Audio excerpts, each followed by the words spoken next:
something I planned to mention but would have forgotten about if she hadn't mentioned it. On the homework that I just handed back from today, some of you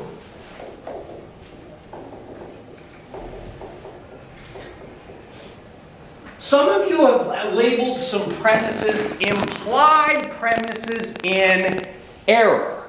The textbook may have screwed you up there. If something is definitively stated, it's not implied. It's what? It's overt. Yeah, it's been stated. An implied premise refers to an unstated premise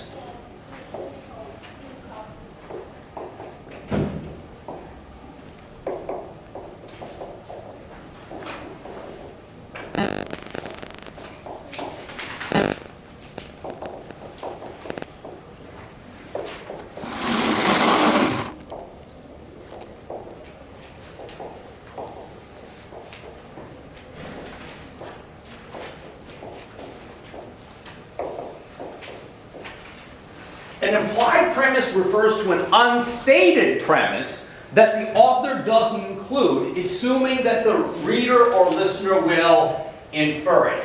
If a premise is actually overtly stated, it's not an implied premise, it's simply a premise. And by the way, it's understandable, I didn't go over it yet if you did miss that, and the text wasn't entirely clear about it either. Now let me just off of the top of my head give you a boring, mundane sort of example in order to illustrate.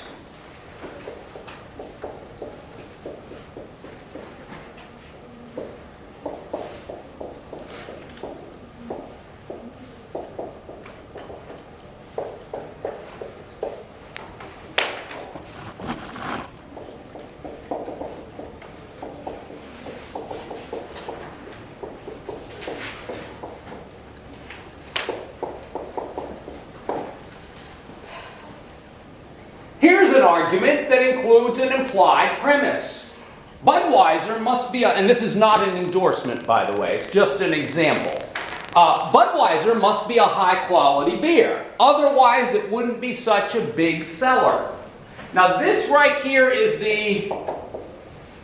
that's the conclusion the author wants you to draw. This one right here is the premise, because it's giving a supporting reason for why it must be a high-quality beer. Now, there is an implied premise. Does anyone know what the implied premise is that's unstated? Last name again? Thank you. Budweiser sells a lot of beer? Well, no, that's actually is stated. So, we can draw from an implied premise that others don't sell as much as them?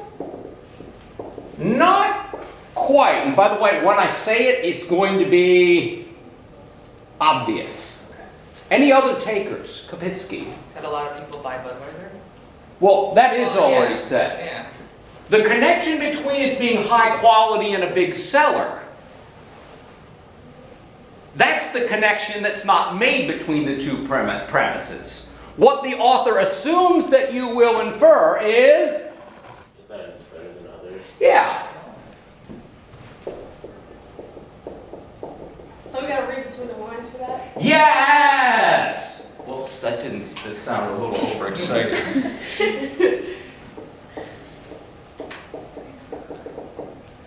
Yeah. Yeah, what's unstated but implied is if it's a good seller, there must be a reason why it's a good seller. It must be good quality. That is the unstated implied premise here. Because the fact is, if you just take these two premises on their own, you can't draw that conclusion. And by the way, the implied premise helps. However, it's still a crud argument. And now, we didn't start to talk about analysis yet, but since we're here, we may as well discuss analysis. When you analyze an argument for cogency, there will be two standards primarily that you will be looking at. If the argument is a deductive one, We will be first asking the question, is the argument valid? Now you remember this already because we went over it. What is validity a measure of? And don't get this wrong in the first quiz. Yeah, Cameron. The structure of it. Nailed it.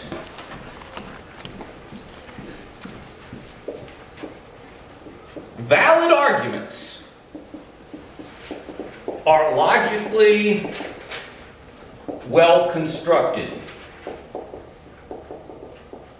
My online students are at a disadvantage with learning that because they don't hear me yelling it at the top of my lungs.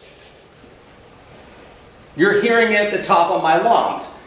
Validity is only a measure of an argument structure. It is independent of this other criterion. The second question is, are the premises True. Yes. And by the way, for those of you who remember from my notes or the textbook, the author does not use the word true. He uses another word. It's 8 o'clock, so I'll give it to you. The author speaks of believability. Any guess why the author, instead of talking about are the premises true, instead he asks us to consider if they are believable. It's subtle, I Cameron. mean, it's not be true as long as it's believable and people agree with it. That's all that matters. Yeah. Well, I think that's the right idea. I'm going to state it a little bit differently. Determining whether or not a premise is definitively true isn't always a very easy task. As a matter of fact, for mundane questions like, when I make the premise, if it's a wallaby, then it's a marsupial, that is a definitively true premise. Many premises might contain value judgments. Value judgments, by definition, cannot be definitively proven to be true or false. And I know one of you heard this talk yesterday, or at least one version of this talk yesterday. Once a value judgment has been imported, we cannot say that something is definitively true or definitively false. We can say whether it's believable or not. Now, I want to be very blunt about this too. If I make historical claims about the past, I can never be 100% certain that those claims are true. Remember, that word certain is a very high standard of truth. And this is why the author talks about believability instead. Do I have good reasons for accepting this claim to be true? If so, we call it believable and therefore effectively true. Does that sound pretty good? That's why the author speaks of believability. But if you say, are the premises true, that's perfectly fine, because that's the concept the author's getting at. Now, one other criterion that isn't so much important here, well, actually it is kind of important here.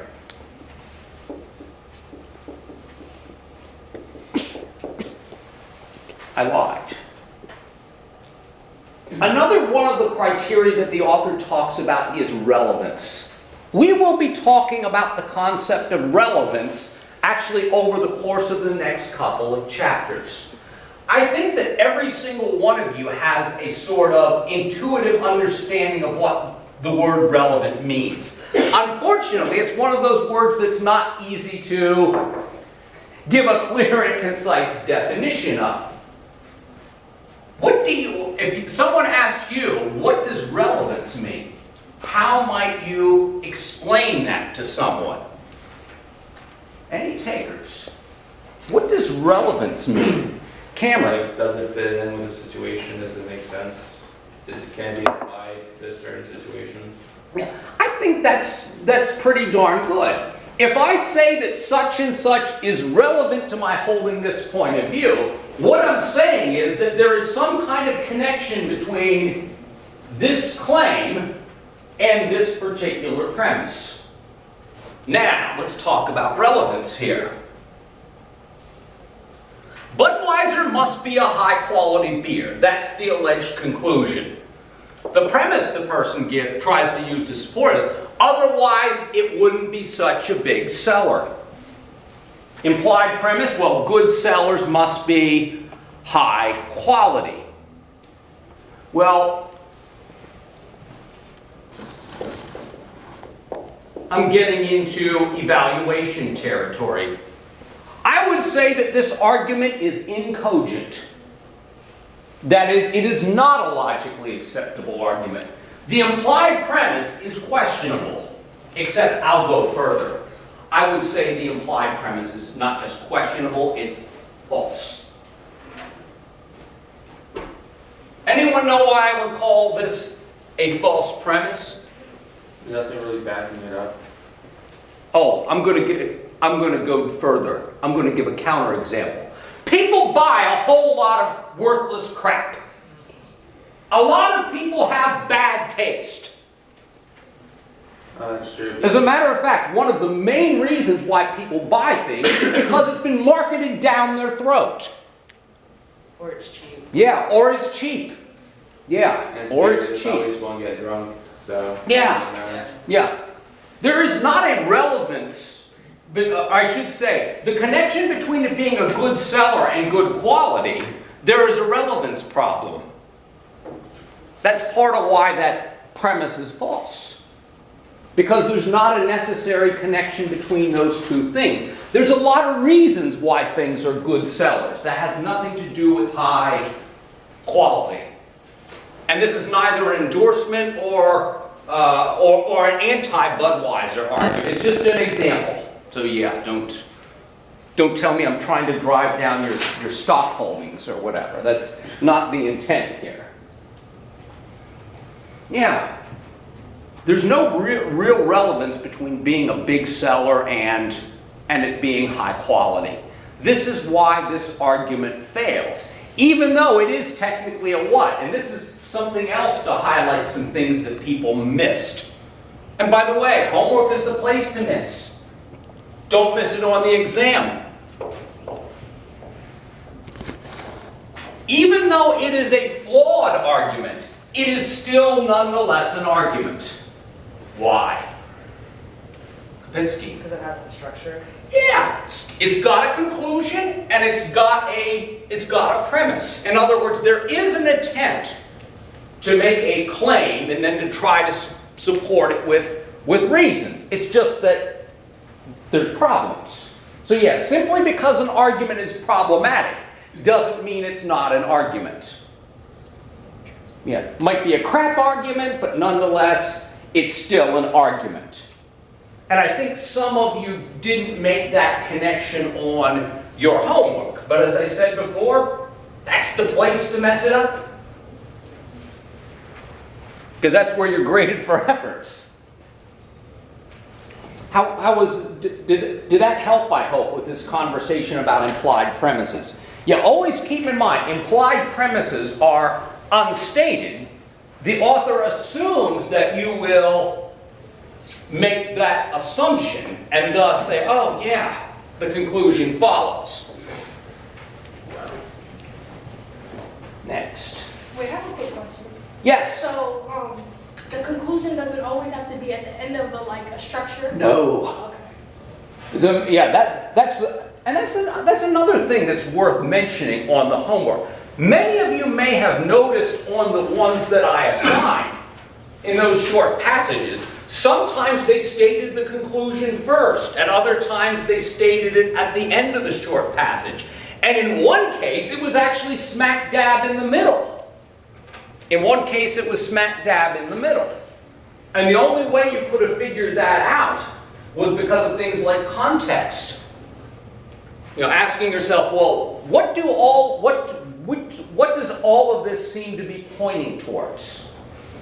If you can figure out what all of it seems to be pointing towards, then you can probably find your conclusion pretty easily, even if you don't have any indicator words, even if there are no indicator words.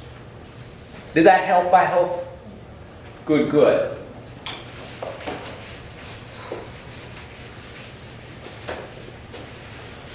Now, getting a knack at doing this kind of stuff, you'll have time to develop this skill.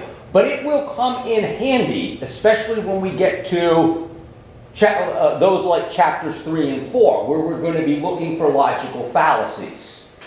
Because it's easier to determine if there's a fallacy or not if you first have a basic understanding of what's being argued, as well as the supporting reason or reasons that are being given for that argument. This is one of those basic skills that will come in handy. Well, actually, I won't say will come in handy. It will be a necessary skill moving forward. Will also help you to become a better reader, better evaluator, all that sort of nice stuff. Now,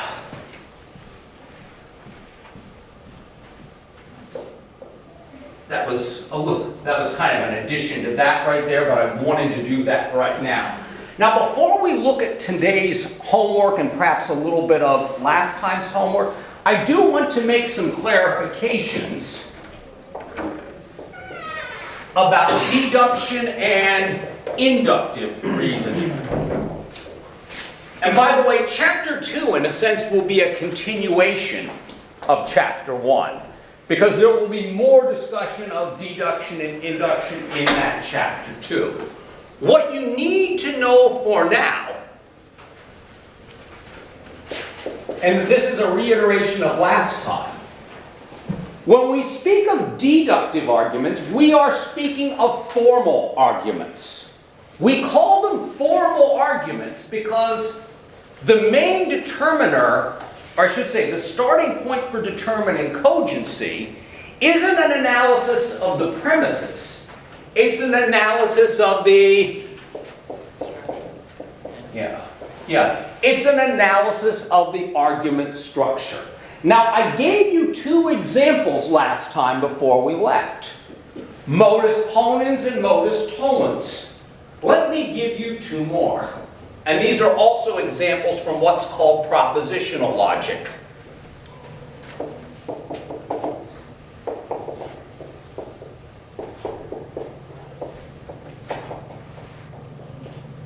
This is a structure called hypothetical syllogism. Logicians would write it this way. If it's the case that P, then it's the case that Q. The second premise is, if it's the case that Q, then it's the case that R. Can anyone guess what the conclusion is? P. Yeah. If it's the case that P, then it's the case that R. And just to give you a mundane example of how it works, if P equals wallaby, if Q equals marsupial, and if R equals mammal, we could read it this way. If it's a wallaby, then it's a marsupial. And if it's a marsupial, then it's a mammal. Therefore, if it's a wallaby, then it's also a mammal. This argument structure is valid. Its validity is irrelevant to whether or not the premises are true or not. Now, in this case, I made the premises what?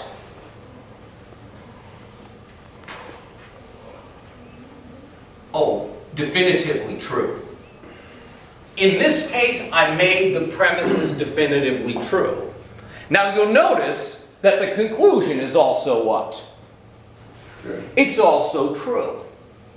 One thing that you can know about deductive arguments is that if your structure is a valid structure, and you've got true premises, then what can you say about the conclusion? It's believable. Yeah. Then you'll say that the argument is sound, meaning that the conclusion will also be true.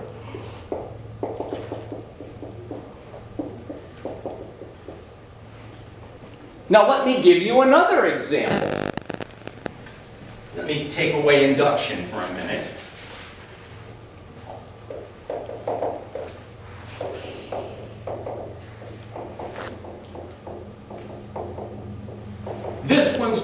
disjunctive syllogism. By the way, you'll see all these examples in the textbook also. They're also in my notes, but you'll also see them here on the board. A disjunctive syllogism looks like this.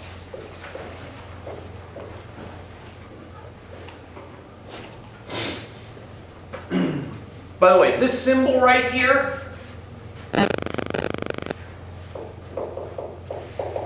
this symbol is the symbol that logicians use to stand in for or.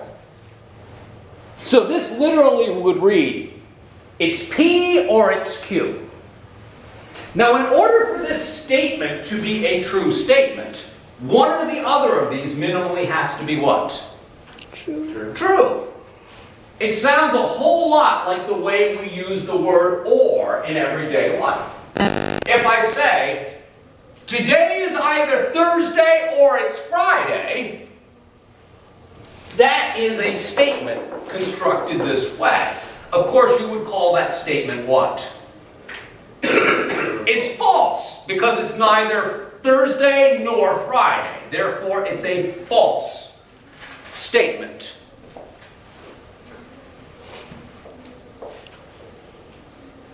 Now, the second premise of a disjunctive syllogism would look like this.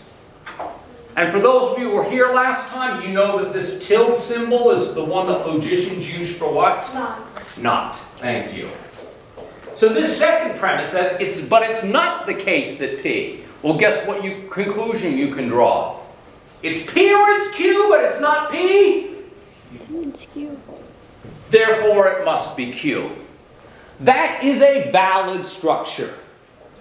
Now, notice that even if I plugged in false premises, that would not invalidate the structure, because validity is independent of the truth of the premises.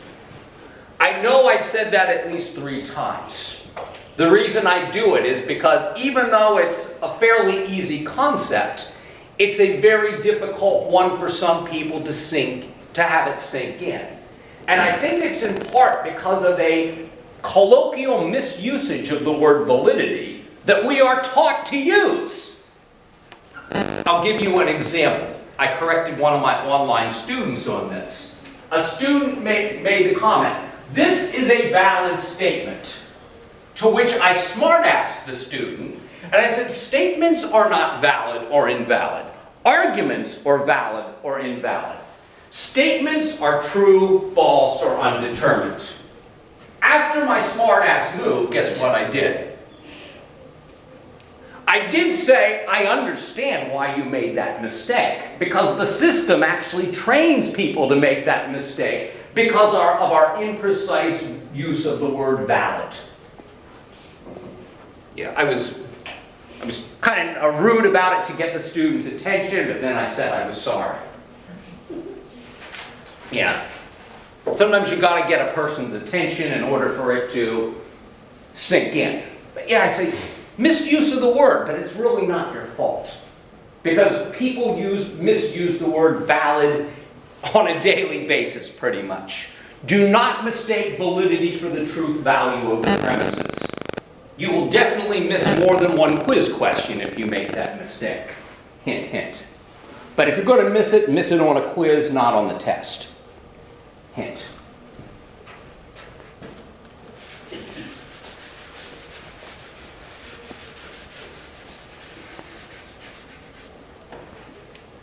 Now let me give you one more mundane example.